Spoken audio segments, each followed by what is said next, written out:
إن الحمد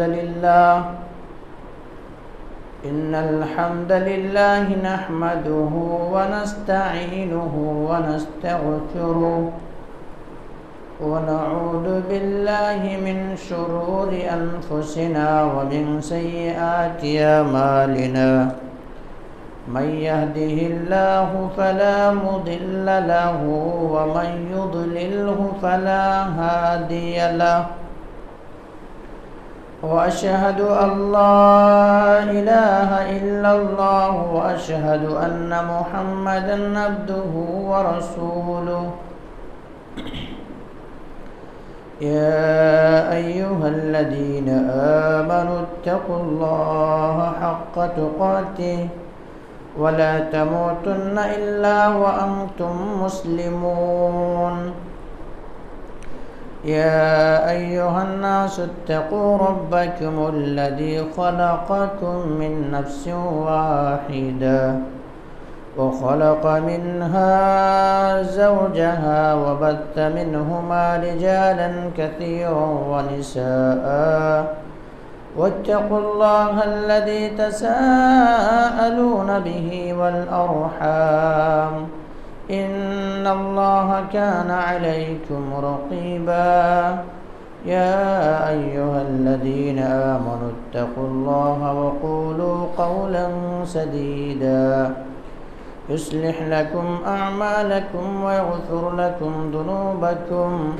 ومن يطع الله ورسوله فقد فاز فوزا عظيما أما بعد فإن خير الحديث كتاب الله وخير الهدي هدي محمد صلى الله عليه وسلم وشر الأمور محدثاتها وكل محدثة بدعة وكل بدعة ضلالة وكل ضلالة في النار فقد قال الله تبارك وتعالى في كلامه المجيد والفرقان الحميد فأعوذ بالله من الشيطان الرجيم بسم الله الرحمن الرحيم ولا تهنوا ولا تهزنوا وأنتم الأعلون إن كنتم مؤمنين وقال النبي صلى الله عليه وسلم حب الدنيا وكراهية الموت قال رب اشرح لي صدري ويسر لي أمري واحلل عقدة من لساني يفقه قولي رب زدني علما رب زدني علما اللهم رب زدني علما سبحانك لا علم لنا إلا ما علمتنا إنك أنت العليم الحكيم لا يكلف الله نفسا إلا وسعها لها ما كسبت وعليها ما اكتسبت ربنا لا تؤاخذنا إن نسينا أو أخطأنا ربنا ولا تحمل علينا إصرا كما حملته على الذين من قبلنا ربنا ولا تحملنا ما لا طاقة لنا به واعف عنا واغفر لنا وارحمنا أنت مولانا فانصرنا على القوم الكافرين محترم حاضرین جمعہ، دینی اور ملی بھائیوں، عزیز بچوں، پردہ نشین خواتین اسلام، میری معزز اسلامی ماں اور بہنیں، تمام تعریف، حمد و ثنا، کبریائی و بڑائی اس وحدہ لا شریک خالق کائنات مالک ارض و سما کے لیے ہے، جس نے ہم بنین و انسانوں کو اس روئے زمین کے اندر مبعوث کیا، اس روئے زمین کے اندر پیدا کیا، اور پیدا کرنے کے بعد یہیں بلا چوچ و چرا بھٹکتا ہوا راہ پر نہیں چھوڑا، بلکہ ہمارے رہبری کے لیے، ہمارے رشد و ہدایت کی خاطر 1,24,000 انبیاء کرام کو اس روئے زمین کے اندر مبعوث کیا، اس روئے زمین کے اندر بھیجا، تمام کے تمام نبیوں کے اوپر درود ہو اور تمام کے تمام رسولوں کے اوپر بھی خصوصاً بالخصوص میرے اور آپ کا آقا جناب محمد کریم صلی اللہ علیہ وسلم پر اللہم صلی علی محمد وعلی آل محمد کما صلیت علی ابراہیم وعلی آل ابراہیم انکا حمید مجید اللہم بارک علی محمد وعلی آل محمد کما بارکت علی ابراہیم وعلی آل ابراہیم انکا حمید مجید۔ محترم حاضرین کرام، میں نے آپ حضرات کے سامنے خطبہ مسنہ کے بعد قرآن مقدس سے ایک آیت تلاوت کی ہے۔ آیت سورہ آل عمران سے ہے اور آیت 40 پر 139 ہے، یعنی 130 پر 9 ہے۔ اسی طرح سے آپ حضرات کے سامنے ایک حدیث کا ٹکڑا بھی پیش کیا گیا ہے۔ اس مناسبت سے آج میں آپ حضرات کے سامنے بیان کروں گا امت مسلمہ پر زوال کیوں، یعنی آج مسلمان ذلت کا شکار کیوں ہے، حالانکہ اللہ تبارک و تعالیٰ نے قرآن مقدس کے اندر فرمایا تھا وَلِلَّهِ الْعِزَّةُ وَلِرَسُولِهِ وَلِلْمُؤْمِنِينَ، عزت اللہ کے لیے ہے، عزت اس کے رسول کے لیے ہے اور عزت مومنوں کے لیے ہے۔ اللہ تبارک و تعالیٰ کی وعدہ ہے کہ وہ عزت اللہ کے لیے، عزت اس کے رسول کے لیے، عزت مومنوں کے لیے۔ لیکن اتنا کہنے کے باوجود بھی آج مسلمان جو ہے زوال پذیر کیوں ہے، اس کے تعلق سے بیان کریں گے انشاءاللہ۔ یوں جانیں دنیا کے اندر، پورے ورلڈ کے اندر جو ہے مسلمانوں کی تعداد 180 کروڑ سے زائد ہے، اور کئی ممالک ایسے ہیں جو مسلمانوں کے قبضے میں ہیں، مسلمانی حکومت ہے، کئی ایسے قبضے ہیں۔ 50 پر 8 ملک مسلمانوں کے ہاتھ میں ہے، ان کے باوجود بھی مسلمان ذلیل ہے۔ کیوں؟ کبھی فلسطین کے اندر مسلمانوں کے خون سے ہولیاں کھیلی جاتی ہے، کبھی دیگر جگہوں کے اندر گائے کے نام پر مسلمانوں کو مار دیا جاتا ہے، کہیں دیگر جگہوں پہ کوئی ایک حقوق چھیننے کی کوشش ہو رہی ہے۔ لیکن آخر مسلمان ایسا کیوں، مسلمانوں کے ساتھ ایسا کیوں ہو رہا ہے؟ ریزن کیا ہے، سبب کیا ہے جس کے وجہ سے مسلمانوں کے ساتھ یہ معاملہ ہو رہا ہے، وہ جاننے کی کوشش کریں گے۔ سب سے اہم چیز، سب سے ضروری چیز، مسلمانوں کے پاس اب وہ ایمان نہیں ہے جیسا ایمان اللہ کو مطلوب ہے، یعنی جس طرح کے ایمان اللہ تبارک و تعالیٰ چاہتا ہے ویسا ایمان مسلمانوں کے اندر اب نہیں رہا۔ اب مسلمان صرف یوں کہہ لیجئے کہ نام کا مسلمان ہو گیا ہے، مسلمان اللہ رب العالمین کے علاوہ کہیں اور کے سامنے ہاتھ پھیلا رہا ہے، مسلمان اللہ کے بندگی کے علاوہ، اللہ کے سامنے جھکنے کے علاوہ کہیں اور جگہوں پہ جھک رہا ہے۔ مسلمان اللہ تبارک و تعالیٰ نے جس مقصد کے لیے مسلمانوں کو پیدا کیا تھا، اس دنیا کے اندر بھیجا تھا، وہ مقصد انہیں یاد نہیں ہے، ورنہ اللہ تبارک و تعالیٰ کا وعدہ ہے، اللہ کا فرمان ہے کہ عزت اللہ کے لیے ہے، عزت اس کے رسول کے لیے ہے اور عزت مومنوں کے لیے ہے۔ ان کے باوجود بھی مسلمان اگر ہے زوال پذیر ہے تو کہیں نہ کہیں ہمارے اندر کوئی خامیاں ہیں، کوئی کوتاہیاں ہیں، کوئی غلطیاں ہیں، جن کی وجہ سے آج ہم کیا ہے، زوال پذیر ہیں۔ ورنہ اللہ تبارک و تعالیٰ کا وعدہ ہے وَلَا تَهِنُوا وَلَا تَحْزَنُوا وَأَنْتُمُ الْأَعْلَوْنَ إِن كُنتُم مُؤْمِنِينَ، کہ تمہیں سست پڑنے کی ضرورت نہیں ہے، تمہیں غمگین ہونے کی ضرورت نہیں ہے، تمہیں گھبرانے کی ضرورت نہیں ہے۔ وَأَنْتُمُ الْأَعْلَوْنَ إِن كُنتُم مُؤْمِنِينَ، سربلند تم رہو گے، سربلندی تمہیں ملے گی، ان کنتم مؤمنین، اگر تم مومن ہو تب، اگر تم مومن ہو تب سربلندی تمہیں ملے گی۔ یہ آیت نازل ہونے کے ایک پس منظر ہے۔ یہ آیت کب نازل ہوئی تھی آئیے میں بتاؤں آپ کو۔ اسلامی جنگ احد کے نام سے جانے جاتے ہیں، یہ اسلام کی سربلندی کی خاطر یہ دوسرا جنگ ہے جو لڑا گیا۔ اس میں مسلمانوں کی تعداد 700 تھی، اور کافر کی تعداد 3000 کے قریب تھی۔ ان کے باوجود بھی اللہ کے نبی جناب محمد کریم صلی اللہ علیہ وسلم صحابہ کرام کو لے کر کے میدان احد گھاٹی کی طرح نکل گئے۔ ان 700 صحابہ کرام میں سے 50 صحابہ کرام کو ایک احد گھاٹی، ایک پہاڑ ہے، وہاں پر نبی کریم صلی اللہ علیہ وسلم جمع دیے، اور نبی کریم صلی اللہ علیہ وسلم نے یہ حکم جاری کیا کہ دیکھو چاہے تمہیں کچھ بھی ہو جائے، چاہے ہم شکست کھا جائیں، ہم ہار جائیں، کچھ بھی ہو، جب تک میں حکم نہ دوں تب تک اس پہاڑی کے دامن کو نہیں چھوڑنا، اس پہاڑی کے دامن کو نہیں چھوڑنا۔ آخرکار مدبھیڑ ہوئی، دونوں میں جنگیں ہوئی، مسلمان اور کافر دونوں لڑ پڑے، جنگیں ہوئی۔ ایسا ہے کہ مسلمانوں کو رعب و دبدبہ کو دیکھ کر کے، مسلمانوں کو وہ ایمانی طاقت کو دیکھ کر کے، صحابہ کرام کی وہ ایمانی طاقت کو دیکھ کر کے ایسا ہوا کہ جنگ ہارنا ہی والا تھا کہ وہ لوگ بھاگ رہے تھے، جنگ ہار چکے تھے۔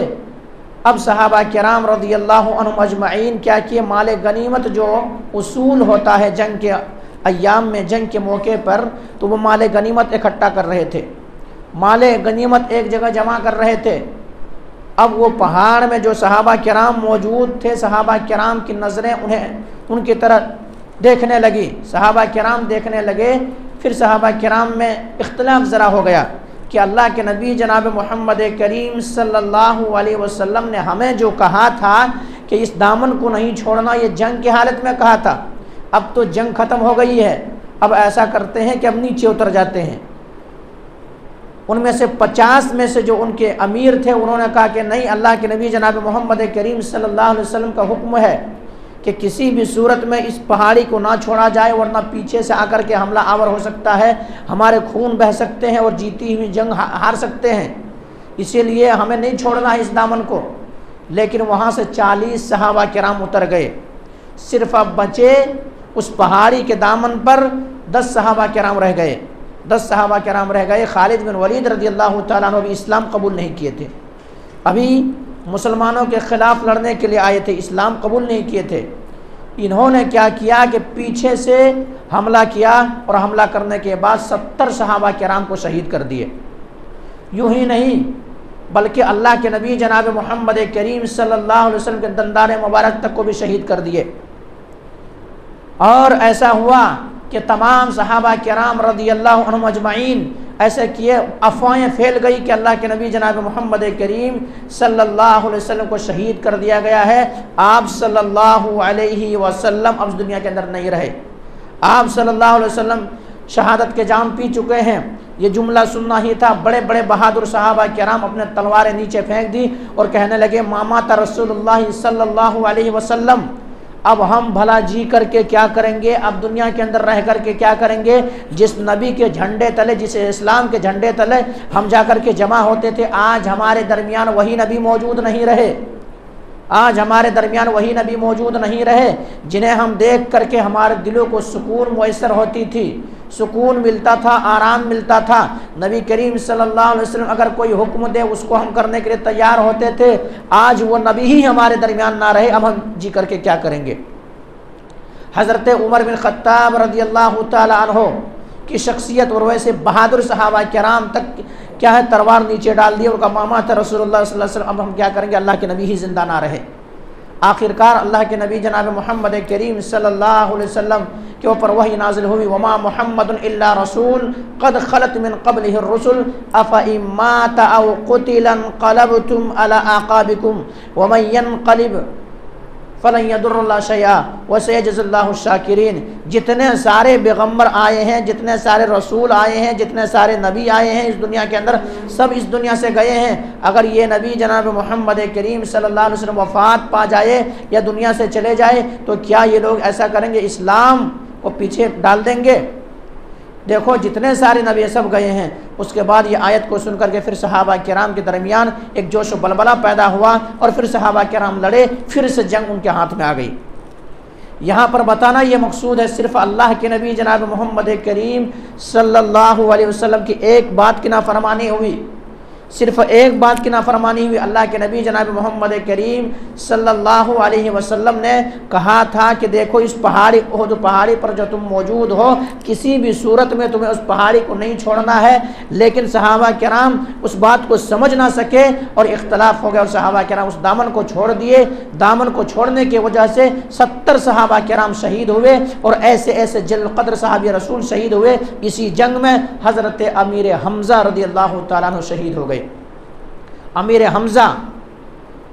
رضی اللہ تعالیٰ شہید ہوئے، مصعب بن عمیر رضی اللہ تعالیٰ شہید ہوئے، حضرت حنظلہ رضی اللہ تعالیٰ شہید ہوئے، بڑے بڑے ذی القدر صحابی رسول ہوئے شہید ہوئے، صرف ایک اللہ کے نبی جناب محمد کریم صلی اللہ علیہ وسلم کی بات نہ ماننے کی وجہ سے۔ میرے بھائیوں، ہم اور آپ غور و فکر کریں، ہم اور آپ تدبر کریں کہ ہم اور آپ اللہ اور اس کے رسول کی کتنے بات کو نہیں مانتے ہیں،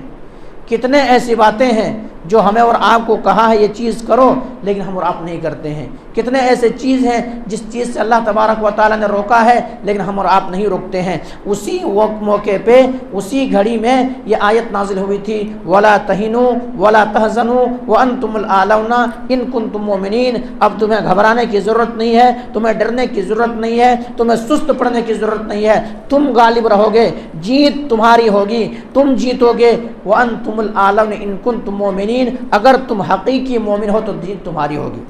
تو میرے بھائیوں، آج بھی مسلمانوں کے سینوں کے اندر، مسلمانوں کے دل کے اندر جو کلمہ پڑھتے ہیں ایسے انسان کے دلوں کے اندر اگر اللہ کا خوف آ جائے اور ایمان پیدا ہو جائے تو آج بھی قومیں ہم سے ڈرے گی، آج بھی ہم ذلیل و خوار ہونے سے بچیں گے۔ کیوں؟ یہ صحابہ کرام کتنے تھے؟ چند تھے صحابہ کرام، لیکن جہاں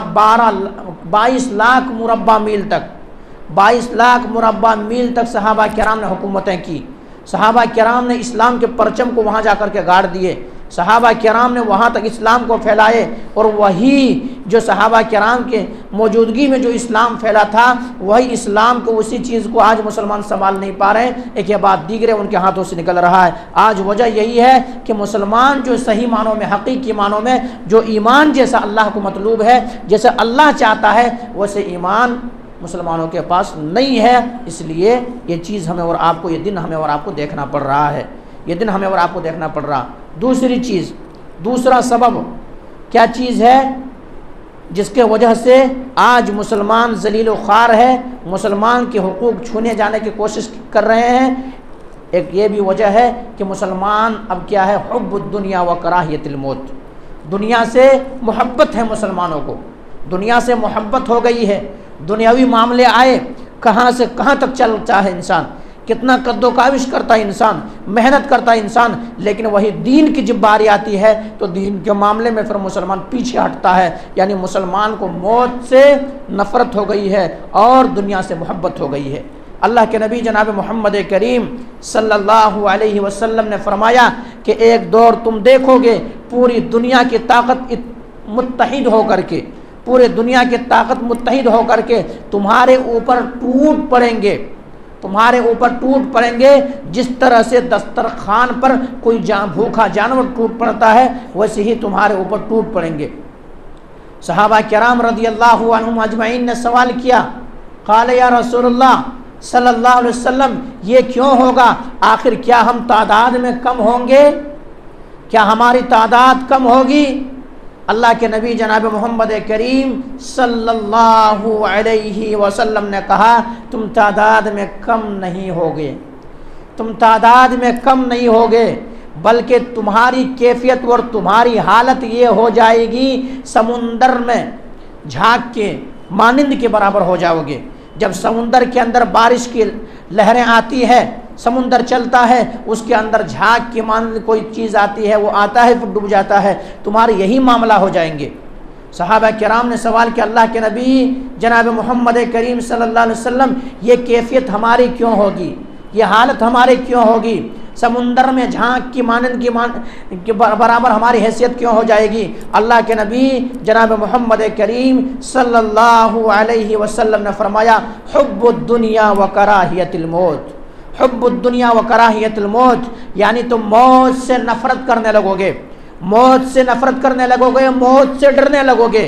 دوسری چیز دنیا سے محبت کرنے لگو گے، دنیا تمہارے اوپر غالب آ جائے گی، دنیا کو جمع کرنے کی خاطر دوڑ دھوپ کرو گے، لیکن کیا ہے، اسلام تمہارے نظر میں ایک ادنا سی چیز بن کر کے رہ جائے گی، تب تمہاری یہ کیفیت ہوگی، تب تمہاری یہ حالت ہوگی، اور دشمنوں کے دل سے تمہارے رعب و دبدبا نکل جائے گا، دشمنوں کے ڈر سے تمہارے رعب و دبدبا نکل جائے گا۔ کیسے رعب و دبدبا؟ یعنی پہلے جب مسلمان کے ایک نام سنتے تھے تو لوگ ڈر جاتے تھے، لوگ ڈر جاتے تھے۔ یہی آج ہم اور آپ کئی بار سنتے ہیں بیت المقدس مسجد اقصیٰ کے تعلق سے، فلسطین کے اندر صرف عمر بن خطاب رضی اللہ تعالیٰ کے نام کو سن کر کے صرف کیا کیے تھے، بیت المقدس خالی کر دیے تھے،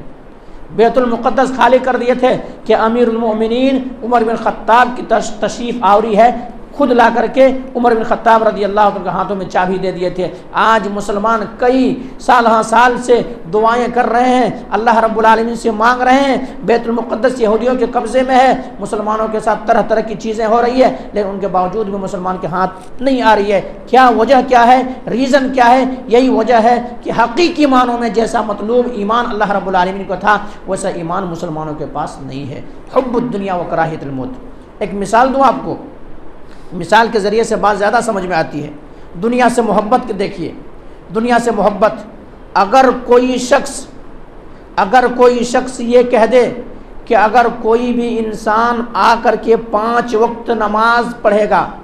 5 وقت اگر آ کر کے نماز جماعت کے ساتھ پڑھے گا تو اس جماعت کے ساتھ نماز پڑھنے والے انسان کو 1000 روپے دیں گے، اس جماعت کے ساتھ نماز پڑھنے والے انسان کو 1000 روپے دیں گے۔ کیا ہماری مسجدیں خالی ہوگی؟ ہماری مسجدیں خالی ہوگی؟ خالی کبھی بھی نہیں ہوگی۔ وہ کیا کہے گا، اگر ہم نہیں جائیں گے تو 1000 روپے ہمارے ہاتھ سے نکل جائے گا۔ لیکن اللہ تبارک و تعالیٰ نے یہ وعدہ کیا ہے، شہنشاہوں کا شہنشاہ، بادشاہوں کا بادشاہ، ان اللہ لا یخلف المیعاد، اللہ وعدہ خلافی نہیں کرتے۔ ومن اصدق من اللہ قیلا، اس رب سے بڑھ کر کے کوئی سچا نہیں ہے۔ اس رب نے کہا ہے کہ اگر ایک بندہ اگر صوم صلات کے پابند ہے، ان کی زندگیوں میں شرک نہیں ہے، وہ نماز کا پابند ہے، تو میں انہیں جنت عطا کروں گا، میں انہیں جنت عطا کروں گا۔ لیکن اس رب کے بات کے اوپر انسان کو یقین نہیں ہے۔ اس اللہ تبارک و تعالی عرش پر مستوی ہو کر کے کلام الہی کے اندر یہ بات کہہ رہا ہے، جا بجا کہہ رہا ہے کہ اگر متقی بن کر رہو گے، پرہیزگار بن کر کے رہو گے، تقوی شعار بن کر رہو گے، اللہ سے ڈرنے والے بن کر رہو گے، صوم صلات کا پابند رہو گے، قد افلح المؤمنون الذین هم فی صلاتهم خاشعون، کہ ایسے کامیاب ہو گئے وہ مومن جو اپنی نماز کے اندر خشوع و خضوع اختیار کرتے ہیں۔ جنت کا وعدہ اللہ رب العالمین کر رہا ہے، لیکن دنیا ہمیں اور آپ کو نظر آتی ہے، دنیا دکھائی دیتی ہے، اس لیے یہ چیز ہمیں اور آپ کو سمجھ میں نہیں آتی ہے۔ تو میں نے کیا کہا کہ مسجدیں ہماری فل ہو جائے گی۔ دنیا سے محبت، موت سے نفرت، یہی ہم انسان کو یہ خیال نہیں کہ ہمیں مرنا ہے، اور جب مریں گے اس وقت ہمارے اور آپ کے ساتھ کوئی بھی چیز نہیں جائے گی۔ اللہ کے نبی جناب محمد کریم صلی اللہ علیہ وسلم نے فرمایا، انسان کہتا ہے یقول عبدی مالی مالی، ہائے میرا مال، ہائے میرا مال، لیکن اللہ کے نبی جناب محمد کریم صلی اللہ علیہ وسلم فرمایا کہ وہ انسان اس کا مال نہیں ہے جو مال کی خاطر تگ و دو کرتا ہے، محنت کرتا ہے، قد و کاوش کرتا ہے، حلال و حرام تک کی تمیز باقی نہیں ہے۔ یقول عبدی مالی مالی کہتا رہتا ہے، وہ مال ان کا نہیں ہے، بلکہ وہ مال کیا ہے، وہ کھا لیا اور غذا بنا دیا وہ ان کا ہے، جو کپڑا ہے پہن لیا وہ ان کا ہے، اس کے بعد جو مال ہے سب تو وارثوں کے لیے رہ جائیں گے، سب وارث کے لیے رہ جائیں گے، وارث ایسو عشرت کریں گے، آرام کریں گے، راحت و زندگی والی زندگی جئیں گے، لیکن ہمارا آپ کے پاس نہیں ہے۔ اسی طرح سے راہ خدا میں، اللہ رب العالمین کے راہ میں اگر کوئی انسان خرچ کر دیا، اللہ کے راہ میں کوئی دے دیا، وہ ان کے لیے ہے۔ تو میرے بھائیوں، ایک یہ آج اگر امت مسلمہ کیا ہے زوال پذیر ہے، تو ایک وجہ یہ ہے حب الدنیا و کراہیت الموت، یعنی دنیا سے محبت اور موت سے نفرت۔ اسی طرح سے تیسری چیز قرآن کریم سے دوری، قرآن کریم سے دوری۔ قرآن کریم کا کیا حقوق ہے؟ کئی ایسے مسلمان ہیں، بلکہ یوں ہمیں کہہ لیجئے تقریباً 80% مسلمان ایسے ہیں جو قرآن کو پڑھنا نہیں جانتے، اور جو پڑھنا جانتے ہیں، جو پڑھتے ہیں، وہ صرف تبرک کے لیے پڑھیں گے قرآن کو، تبرک کے لیے، جیسے اگر کسی کے نیا گھر بنایا وہاں پر جا کر کے قرآن پڑھ لیں گے، یا یوں سوچ کر کے صبح صبح دکان کھولیں گے تو چلو قرآن لگاتے خیر و برکت ہوگی، یا پھر یوں سمجھ کر کے کوئی مر گیا ہے تو اس وقت تو قرآن پڑھیں گے۔ حالانکہ اللہ کے نبی جناب محمد کریم صلی اللہ علیہ وسلم نے فرمایا تھا طلب العلم فریضۃ علی کل مسلم، ہر مسلمان کے اوپر، چاہے وہ مرد ہو، عورت ہو، بچے ہو، بوڑھے ہو، ہر انسان کے اوپر ضروری ہے کہ وہ کم سے کم اتنا دین سیکھے جتنا علم دین کا سیکھنا ضروری ہے۔ تو قرآن سے دوری کا مطلب ایک یہ بھی ہے کہ قرآن کے باتوں کو سن کر کے اس کے احکام پر عمل نہ کرنا، قرآن کے باتوں کو سن کر کے اس پر عمل نہ کرنا۔ دوسری چیز ہے کہ ہمیں اور آپ کو قرآن کو پس پشت ڈال دینا، قرآن کو پس پشت ڈالنا، قرآن کو نہ پڑھنا، قرآن کو نہ سمجھنا، اس کے اوپر عمل نہ کرنا۔ ورنہ اگر آج امت مسلمہ قرآن کو پڑھنے لگے، اس پر عمل کرنے لگے، اس کو لوگوں تک پہنچانے لگے، غیروں تک دعوت دینے لگے، تو یہی قرآن کیا ہے؟ یہ قرآن کے ذریعے سے انسان کو عزت و سربلندی ملے گی، یہی قرآن کے ذریعے سے انسان کو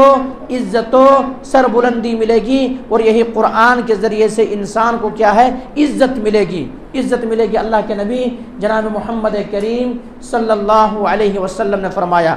صلی اللہ علیہ وسلم نے فرمایا کہ ایسا ہوگا قرآن کو چھوڑنے کی وجہ سے تم ذلیل ہو جاؤ گے، قرآن کو اپنانے کی وجہ سے تمہیں عزت ملے گی۔ تو آج ایک سبب یہ بھی ہے کہ قرآن کے اوپر عمل نہیں ہو رہا ہے، قرآن کو جیسا سیکھنا تھا، قرآن کو جیسا پڑھنا تھا ویسے انسان نہیں پڑھ رہا۔ حضرت امیر المؤمنین عمر بن خطاب رضی اللہ تعالی عنہ کہا کرتے تھے، امیر المومن عمر بن خطاب رضی اللہ تعالیٰ عنہ کہا کرتے تھے کہ اے عمر رضی اللہ تعالیٰ عنہ کہ تمہاری کیا حیثیت تھی، تمہاری کیا اوقات تھی، تم آج 22 لاکھ مربع میل کے حاکم بنے ہوئے ہو، حکومت کر رہے ہو، تو یہ کہیں نہ کہیں یہ جو ملی ہے تمہیں، یہ عزت اور شرف جو ملی ہے، یہ وجہ یہ قرآن کو اپنانے کی وجہ سے، اسلام کو اپنانے کی وجہ سے اور قرآن پر چلنے کی وجہ سے آج یہ دن تمہیں دیکھنے کو مل رہا ہے۔ ورنہ تمہاری کیا حیثیت، تم تو اونٹ چراتے تھے، بکریاں چراتے تھے، اس پر بھی چرانا نہیں آتا تھا، لیکن جب اسلام کو اپنائے تو سربلندی اور عزت تمہیں مل گئی۔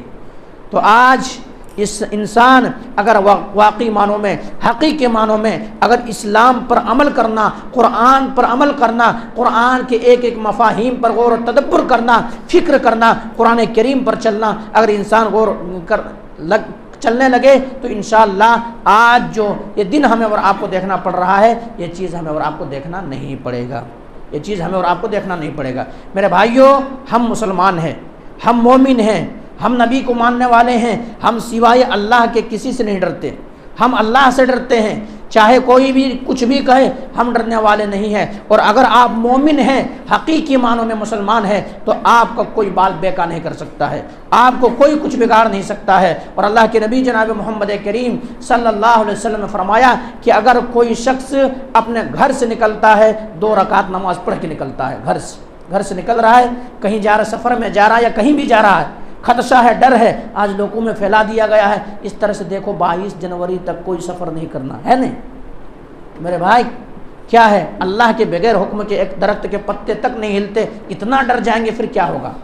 اتنا ڈر جائیں گے پھر کیا ہوگا۔ ایسا کرنا ہے کہ گھر سے اگر نکل رہے ہیں 2 رکعت نماز ادا کر کے جائیں۔ اگر یہ 2 رکعت نماز پڑھ کے آپ گھر سے نکل رہے ہیں تو گویا کہ آپ کی حفاظت ہوگی، آپ کی حفاظت ہوگی، آپ گھر ادھر سے آئے ہیں، سفر سے آئے ہیں، آپ 2 رکعت نماز پڑھیں۔ اور یہ نبی کریم صلی اللہ علیہ وسلم سنت ہے، نبی کریم صلی اللہ علیہ وسلم کہیں جنگ کے اندر جاتے تھے یا کہیں بھی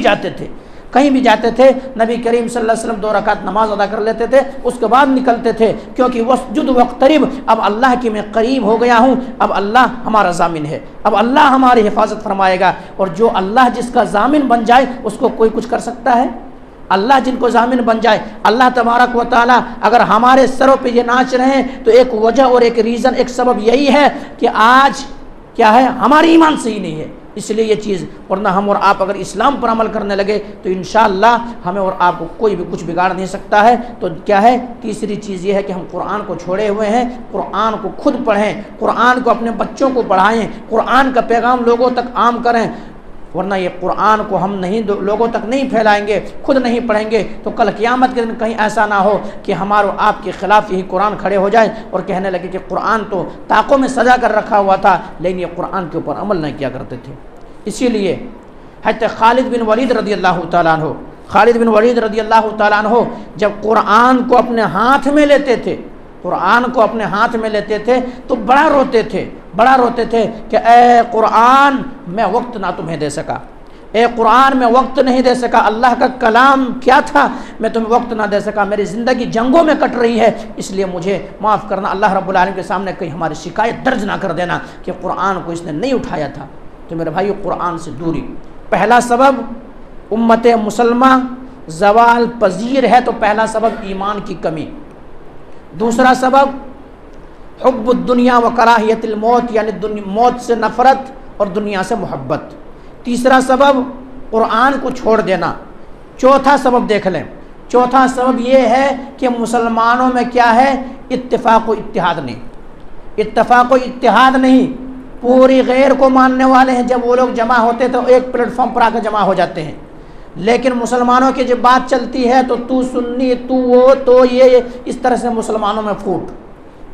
میں پھوٹ، اور وہی مزہ پھر ایک غیر ہم سے کیا کرتا ہے، غیر فائدہ اٹھاتا ہے اور مسلمان کے ساتھ کھلواڑ کرتا ہے، حالانکہ اللہ تبارک و تعالیٰ نے کہا تھا وَاعْتَصِمُوا بِحَبْلِ اللَّهِ جَمِيعًا وَلَا تَفَرَّقُوا، کہ اللہ کے رسول کی مضبوطی سے تھام لو، اور اللہ کے رسی سے مراد قرآن و حدیث کو تھام لو، تفرقہ بازی مت کرو، فرقے میں نہ بٹو، اختلاف نہ کرو، اگر اختلاف کرو گے، انتشار کرو گے تو پھر ایسا ہوگا کہ تمہارے دیگر قومیں تمہارے اوپر ٹوٹ پڑے گی، تو چوتھا سبب جو ہے اتفاق و اتحاد مسلمانوں کے درمیان آج نہیں ہے، اتفاق و اتحاد مسلمانوں کے درمیان نہیں ہے۔ اگر ایک مسلمان کو مارا جا رہا تو وہ کیا دوسرے کیا کہتا ہے کہ ہم کو تھوڑی مار رہا، اس کو مارنے دو، لیکن غیروں میں ایسا نہیں ہے، اگر ایک کو اگر چوٹ لگے سب کیا ہے، سب تیار ہو جاتے ہیں، حالانکہ اسلام کے تعلق سے، مسلمانوں کے تعلق سے اللہ کے نبی نے یہ کہا تھا کہ مسلمان ایک دوسرے مسلمان جسم کی مانند ہے کہ اگر جسم میں کوئی کانٹا چبھتا ہے تو پورے جسم محسوس کرتی ہے، تو یہ چیز ہے اتفاق و اتحاد کا نہ پائے جانا، یعنی لوگوں کے اندر پھوٹ، لوگوں کے درمیان انتشار، یہ چیز ہے۔ تو یہ چار سبب ہے، اگر ہم اور آپ اس سے نکلنا چاہتے ہیں، بچنا چاہتے ہیں، تو ہم اور آپ کیا کریں، اپنے گریبان کے اندر جھانکیں، اپنے گریبان کے اندر غور و فکر کریں، جھانکیں کہ ہم سے کون سی ایسی غلطی ہو رہی ہے، کون سی ایسی کوتاہیاں ہو رہی ہے، اللہ رب العالمین کی کون سی ایسی نافرمانی ہو رہی ہے جس کے وجہ سے یہ چیز ہمیں دیکھنا پڑ رہا ہے، یہ دین ہمیں دیکھنا پڑ رہا ہے، ورنہ اللہ تبارک و تعالیٰ تو وعدہ کیا ہے وَلِلَّهِ الْعِزَّةُ وَلِرَسُولِهِ وَالْمُؤْمِنِينَ، کہ عزت اللہ کے لیے ہے، عزت اس کے رسول کے لیے ہے، عزت تمام مومنوں کے لیے ہے۔ اللہ نے وعدہ کیا ہے وَلَا تَهِنُوا وَلَا تَحْزَنُوا وَأَنْتُمُ الْأَعْلَوْنَ إِن كُنتُم مُؤْمِنِينَ، تمہیں گھبرانے کی ضرورت ہے، تمہیں سست پڑنے کی ضرورت نہیں ہے، اگر تم مومن ہو تو غالب تم رہو گے، بھلا ہم آج جو مغلوب ہیں آخر وجہ کیا ہے، ہم اور آپ کیا کریں، اپنے آپ کا جائزہ لیں، اور اگر گناہ ہم سے اور آپ سے سرزدہ ہوتی ہے تو ہم اور گناہوں سے توبہ کریں، اگر ہمارے زندگیوں میں نماز نہیں ہے تو ہم صوم صلات کا پابند بن جائیں، ہم اور آپ رب کے سامنے ہاتھ پھیلائیں، رب سے مانگیں، حالات کسی کے بدلنے سے حالات نہیں بدلیں گے، ہمارے اعمال کو بدلنے سے حالات بدلیں گے، اگر ہم اور آپ اپنے اعمال کو بدلیں گے تب حالات بدلیں گے، ورنہ اللہ تبارک و تعالیٰ ان اللہ لا یغیر ما بقوم حتی یغیر ما بانفسہم، کہ اللہ تبارک و تعالیٰ کسی بھی قوم کا حالات نہیں بدلتا ہے جب تک کہ وہ خود نہ بدلے، تو ہمیں اور آپ کو اپنے آپ میں تبدیلی لانا ہے، اپنے میں بدلاؤ کرنا ہے، اپنے آپ کا محاسبہ کرنا ہے، اور اگر ہم سے اور آپ سے گناہ سرزد ہوتی ہے تو ہم اور آپ اس سے توبہ کرنا ہے، رب کی بارگاہ کی طرح آنا ہے، انشاءاللہ ہمارے آپ کے حالات صحیح ہوں گے، اور کوئی بھی انسان ہمارے اوپر کیا ہے، ہمارے بال بیکا تک بھی نہیں کر سکیں گے اگر ہم صحیح معنوں میں اسلام پر چلنے والے ہوں گے تب، ورنہ اگر صحیح معنوں میں مسلمان نہیں ہوں گے تو وہ تو جانیں گے یہ مسلمان ہے، لیکن ہم اور آپ مات پیٹیں گے، حقیقت میں ہم آپ مسلمان نہ رہنے کی وجہ سے۔ بہرحال اس بات کو ختم کریں گے، اللہ سبحانہ و تعالیٰ سے دعا کریں گے مولا کریم جو بات کہی گئی ہے سب سے پہلے تو ہم اور آپ کو تو ان باتوں کے اوپر اچھی سمجھ کی توفیق دے دے، اس کے بعد مولا کہ ہم تمام مسلمانوں کو مولا کریم تو صوم صلات کا پابند بنا دے، مولا کریم جس طرح سے ایک مسلمان کے دل کے اندر ایمان کا جذبہ ہونی چاہیے، ایمان ہونا چاہیے، مولا کریم اسی طرح سے ہم تمام مسلمانوں کو دلوں کے اندر تو وہ ایمان پیدا کر دے، مولا کریم جو اس دنیا سے جا چکا ہے ان کی مغفرت فرما دے، مولا کریم جہاں کہیں بھی مسلمان پریشانی کے مبتلا ہے مولا کریم تو ان کے پریشانی کو دور کر دے، مولا کریم جو اس دنیا سے جا چکا ہے ان کی مغفرت فرما دے، مولا کریم جو قبر کے اندر مدفون ہے ان کے قبروں کو جنت باغ بنا دے، مولا کریم جو کاروبار کو لے کر کے پریشانی کے اندر مبتلا ہے مولا کریم تو ان کے کاروبار کے اندر برکت پیدا کر دے، وسعت پیدا کر دے، اور مولا کریم انہیں رزق حلال نصیب فرما، تقبل یا رب العالمین واقداوانا الحمدللہ رب العالمین سبحان ربک رب العزت عما یصفون وسلام علی المرسلین والحمدللہ رب